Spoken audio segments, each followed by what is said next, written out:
Hi guys! Welcome to my vlog. For today's video nga pala guys, ay ituturo ko sa inyo kung paano tanggalin ang logo, ang TikTok logo o ang watermark dito sa ating video na galing sa ating TikTok. Kaya, kung interesado kayo guys, panoodin nyo itong video na ito. Tara na! Unang-una natin gagawin guys ay hanapin natin yung ating TikTok account. At ayan nga guys yung ating TikTok account, at ito na nga, hanapin natin yung video na gusto nating tanggalan ng watermark o ng logo ng TikTok para pwede natin siyang ilagay sa ating mga reels.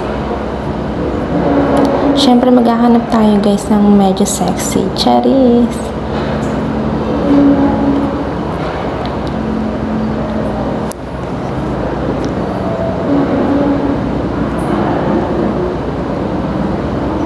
At ayan nga guys yung napili ko.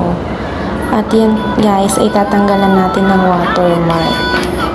Ang una nyong gagawin guys, ayan, pindutin nyo yung tatlong doon, tuldok, tapos hanapin yung copy link dyan. Copy link nyo lang guys, and then punta kayo sa Google.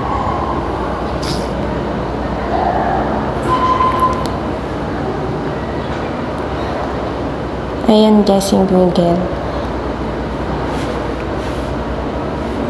And then, search nyo lang yung Snaptik. Tapos lalabas yan guys. I-click nyo lang dyan yung copy-paste nyo lang dyan guys. Tapos i-download nyo.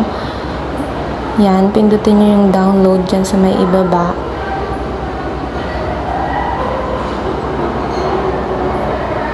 Tapos antayin nyo lang siya guys. Ayan na siya. File downloaded na siya.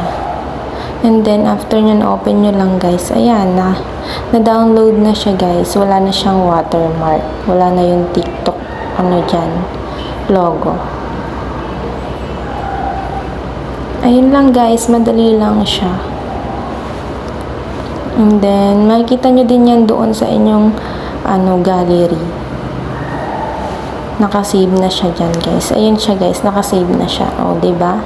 Napakadali lang siya guys. Sana naintindihan nyo. Thank you for watching. Bye-bye!